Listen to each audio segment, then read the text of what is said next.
बिस्मिल्लाहिर्रहमानिर्रहीम। करोड़ों दरूदो सलाम नबी पाक सल्लल्लाहु अलैहि व आलिहि वसल्लम पर। अज़ीज़ तलबा, आज हम क्लास फ़र्स्ट ईयर मैथमेटिक्स के चैप्टर नंबर 9 का आगाज़ करने जा रहे हैं, जो कि बहुत इम्पॉर्टेंट चैप्टर है। आपकी फ़र्स्ट ईयर की मैथमेटिक्स के दो पोर्शन मेन बनते हैं, एक ट्रिग्नोमेट्री का है और एक फर्स्ट 8 चैप्टर्स हैं। तो ट्रिग्नोमेट्री से 50 नंबर से ऊपर का पेपर आता है। तो अज़ीज़ तलबा, मैं कोशिश करूँगा कि आपको ट्रिग्नोमेट्री एक एक पॉइंट, एक एक चीज़ को बहुत अच्छे कंसेप्ट के साथ समझाऊँ। तो आप मेरे चैनल के साथ जुड़िए रहिएगा। तो इंशाल्लाह अब हम स्टार्ट करते हैं कि ट्रिग्नोमेट्री हम लोग बोलते हैं, तो ट्रिग्नोमेट्री है क्या। Trigonometry has been derived, trigonometry को अखज़ किया गया है from 3 Greek words. Trigonometry has been derived, trigonometry कहाँ से आया है? फ्राम 3 ग्रीक वर्ड्स, 3 यूनानी अल्फाज से। कौन से 3 यूनानी अल्फाज? ट्राई जिसका मतलब है 3, गोनी जिसका मतलब है एंगल्स, एंड मैट्रन जिसका मतलब है मेजरमेंट यानी कि पमैश।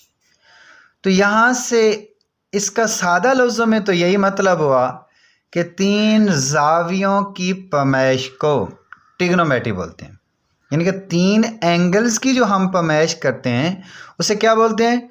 ट्रिग्नोमेट्री।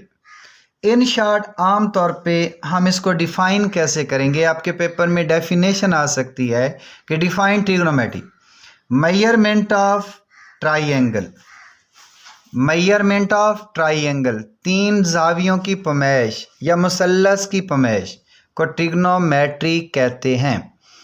अब ट्राइंगल, एक मुसल्लस, एक ट्राइंगल के अंदर अगर फॉर एग्जांपल अजीज़ तलबा ये एक ट्राइंगल है, तो ज़रा इसमें चेक करें तो 3 एंगल्स हैं। अब हम यहाँ 3 लफ्ज़ों को हमने देखा है अजीज़ तलबा ट्रिग्नोमेट्री के अंदर, ट्राई, गोनी, मैट्रन। ट्राई का मतलब 3 है, हमें पता 3 होते हैं। मेजरमेंट, मैट्रन, इसका भी हम जानते हैं। Angle, what is angle? Angle क्या होता है, इसको हमने अच्छी तरह समझना है। 2 rays with common starting point, जब 2 शुआएं एक ही नुक्ता से चलती हैं, एक ही जगह से निकल रही होती हैं। ये देखो, जब 2 rays with common starting point, जब 2 रेज एक ही पॉइंट से निकल रही हों, 2 शुआएं एक ही जगह से निकल रही हों, जैसे ये एक इधर आ रही है और एक इधर आ रही है, उस वक़्त ये एंगल बनाती हैं। या हम इसको इस तरह भी डिफ़ाइन कर सकते हैं, 2 रेज पॉइंट ऑफ इंटरसेक्ट, जब कोई सी 2 शुआएं किसी एक पॉइंट पे टकरा जाती हैं, ये देखो इस पॉइंट पे वो टकरा रही हैं, तो ये एक OA है और ये OB है, तो ये हमारे पास क्या बना रहे हैं? एंगल बना रहे हैं। तो एंगल की डेफिनेशन क्या हो गई कि 2 rays with common starting point form an angle. 2 rays, अगर 2 शुआएं जो एक ही जगह से निकलती हैं तो वो एक एंगल बनाती हैं।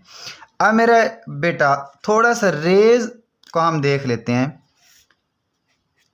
रे, ऐसा लाइन सेगमेंट जिसका एक स्टार्टिंग पॉइंट हो लेकिन एंड पॉइंट ना हो।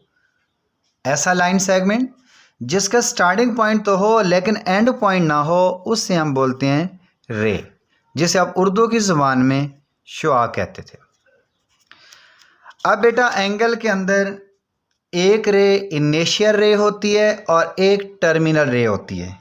इनिशियल रे जहाँ से एंगल स्टार्ट हो रहा होता है, टर्मिनल रे जहाँ पे आके एंगल आपका एंड हो रहा होता है।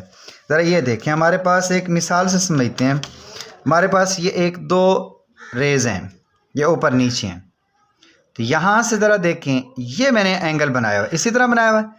अब ये वाली इनिशियल रे है जहाँ से एंगल स्टार्ट हो रहा है, ज़रा ये देखें, इधर से उधर एरो हेड लगाया हुआ है। अब ये इसको हम घुमाते जाएंगे, हमारा एंगल बनता जाएगा, ये टर्मिनल रे। तो जहाँ से एंगल स्टार्ट हो रहा है वो इनिशियल रे, जहाँ पे एंगल एंड हो रहा है वो टर्मिनल रे होती है। ये जो ओ होता है इसको पॉइंट ऑफ इंटरसेक्शन भी बोलते हैं और इसको हम लोग वर्टेक्स भी बोलते हैं। क्या बोलते हैं? वर्टेक्स। अब अजीज तलबा, एक और क्वेश्चन आपके पास आ सकता है कि how can we identify an angle, एक एंगल की हम शनाख्त कैसे कर सकते हैं। The angle is identify by showing the direction from initial side to terminal side. अगर हम एंगल की शनाख्त कर सकते हैं डायरेक्शन के ज़रिए, कहाँ से? इनिशियल साइड से टर्मिनल साइड की तरफ रोटेट करने से। फॉर एग्जांपल ये हमारे पास एंगल बन रहा है, अगर ये इनिशियल साइड से टर्मिनल साइड की तरफ हम ये एंगल बना रहे हैं ऐसे, तो इस तरह हम लोग आइडेंटिफाई कर सकते हैं किसी भी एंगल की। अब अजीज़ तलबा, एंगल के आगे दो टाइप्स होती हैं, एक पॉजिटिव एंगल होता है और एक हमारे पास नेगेटिव एंगल होता है। अब पॉजिटिव एंगल क्या होता है? If the rotation of terminal side is anticlockwise, अगर टर्मिनल साइड की जो रोटेशन है वो एंटी क्लॉकवाइज होगी, then angle will be positive, तब एंगल क्या होगा? पॉजिटिव। अभी मैंने यहाँ ये ज़रा ये एंगल बना था, अब हमारे पास ये इनिशियल रे है, ये टर्मिनल रे है। अगर ये ऐसे घुमाते जाएं, टर्मिनल साइड की तरफ रोटेशन करते, एंटी क्लॉकवाइज आ रही है। अगर ये एंटी क्लॉकवाइज होगी तो एंगल क्या होगा? पॉजिटिव होगा। एंगल क्या होगा? पॉजिटिव होगा। यही रोटेशन, ये एरो हेड का यही मकसद है, ये मैंने लगाया ऊपर की तरफ इसे। अगर ये एंटी क्लॉकवाइज रोटेशन होगी तो एंगल क्या होगा अजीज तलबा? पॉजिटिव होगा। और नेगेटिव एंगल आप फ़ौरन समझ गए होंगे। इसको हम लिखते कैसे हैं? ये एंगल बन रहा है ना, ए ओ बी, तो हम ये एंगल की अलामत तो सिंबल होती है, बी ओ ए कह दो, ये angle of A O B कह दो। अब नेगेटिव एंगल कब होता है हमारे पास? If the rotation of terminal side is clockwise. अब टर्मिनल साइड की अगर रोटेशन क्लॉकवाइज होगी, एंगल विल बी नेगेटिव। अभी ज़रा गौर करें, ये देखो, ये इनिशियल साइड है, ये टर्मिनल साइड, टर्मिनल साइड नीचे घूम रही है। अभी हमने पिछली पॉजिटिव एंगल में ये देखो, ये इनिशियल इसको नाम दिया हुआ है, इसको टर्मिनल साइड। अब टर्मिनल साइड ऐसे घूम रही है, ये क्लॉकवाइज है, घड़ी ऐसे ही घूमती है। अगर ये ऐसे घूम रही है then angle will be negative. अगर रोटेशन क्लॉकवाइज होगी एंगल नेगेटिव होगा, अगर रोटेशन एंटी क्लॉकवाइज होगी एंगल विल बी पॉजिटिव होगा।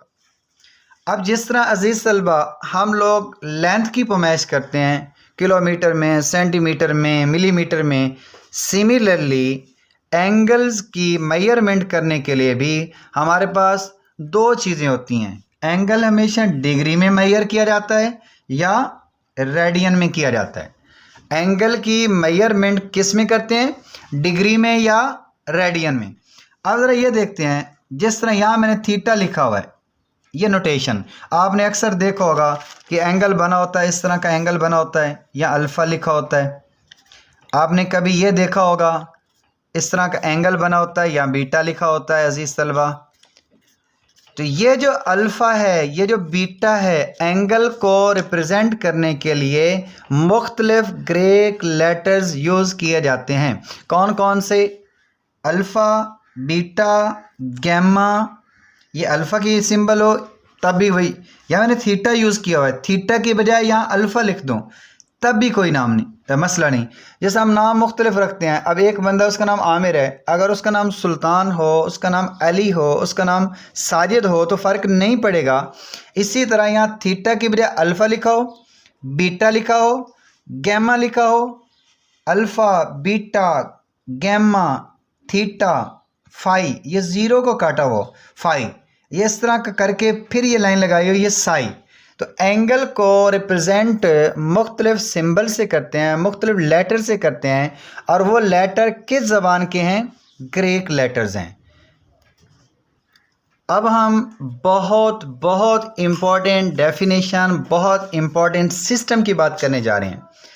इस सिस्टम के 3 नाम हैं। एक नाम है सेक्सागेसिमल सिस्टम, इसी सिस्टम को इंग्लिश सिस्टम भी बोलते हैं, और इसी सिस्टम को DMS यानी कि डिग्री मिनट सेकंड।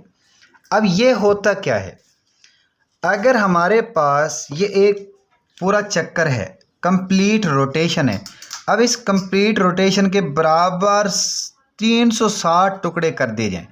क्या अजीज तलबा?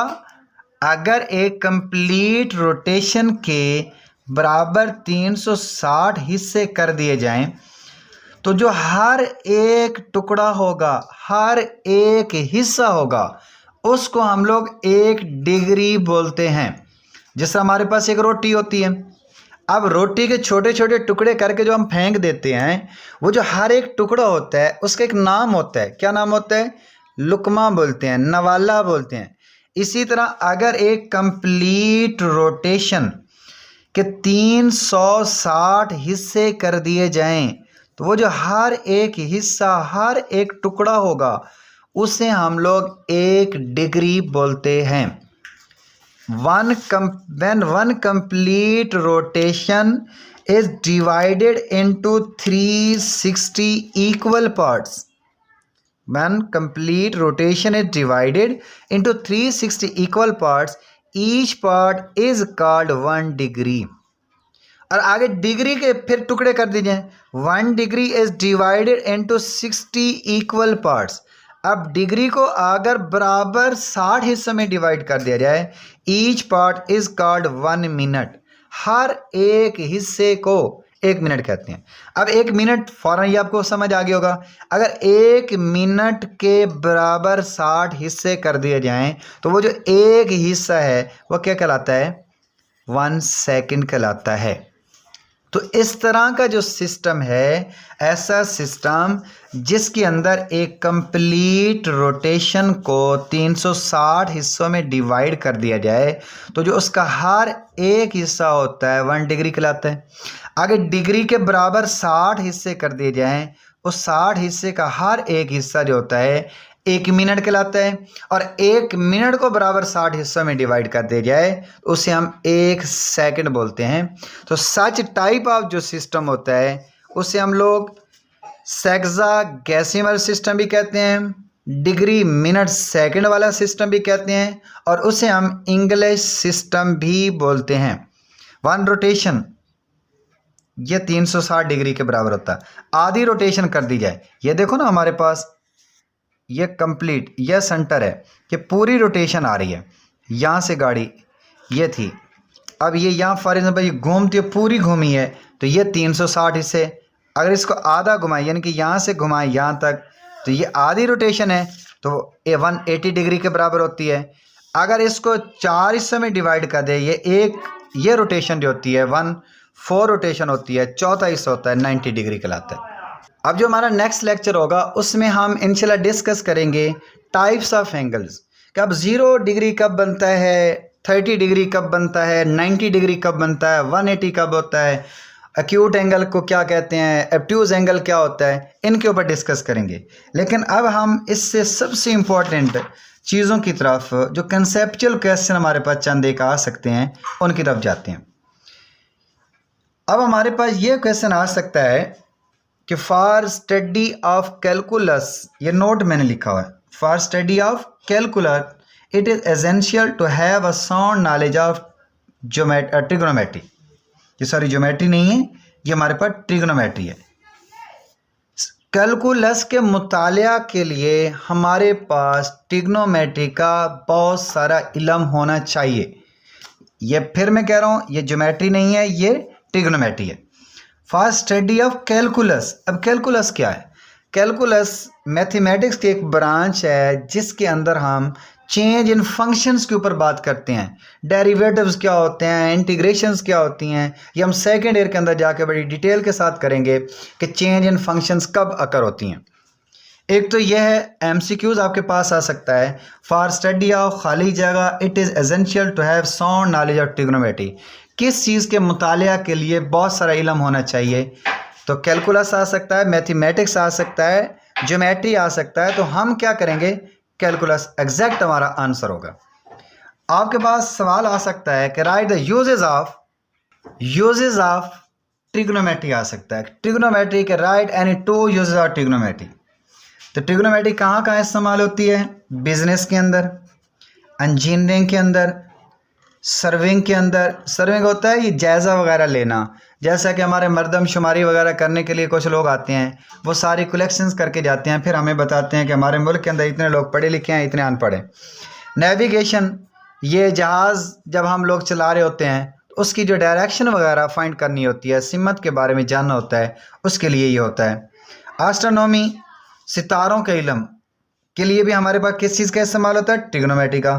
फिज़िकल एंड सोशल साइंसेज, ये जो हमारी ह्यूमन बीइंग रहती हैं उसके अंदर नॉन लिविंग थिंग्स के अंदर जो मुतालिया होता है उसे हम फिज़िकल साइंसेज बोलते हैं, और इंसानी कल्चर के ऊपर जो डिस्कस होती है उसे हम सोशल साइंसेज बोलते हैं। तो अगर कोई से 2 यूजेज आ सकते हैं ट्रिग्नोमेट्री के, तो आप क्या क्या लिखेंगे? इनमें से business, engineering, serving, navigation, astronomy, physical and social sciences. अब अजीज़ तलबा, मैं उम्मीद करता हूँ कि आपको लेक्चर बहुत अच्छी तरह समझ आया होगा। इंशाल्लाह मैं आपको एक्सरसाइज जाने से पहले एक्सरसाइज की सारी जितनी डेप्थ है वो समझा दिया करूँगा। हमारी इंशाल्लाह एक्सरसाइज पे दौड़ लगा करेगी। तो कोशिश करें कि मेरे पहले लेक्चर से लेकर एंड तक एक एक लेक्चर के साथ मेरे साथ जुड़े रहें, तो इंशाल्लाह आपको जो ट्रिग्नोमेट्री है वो फिंगर टिप्स पे मैं याद करवा दूँगा। मेरे चैनल को सब्सक्राइब भी करें, आगे प्रमोट भी करें, शेयर भी करें, और इंशाल्लाह ये स्टूडेंट्स के लिए बहुत ज़्यादा फ़ायदेमंद होगा।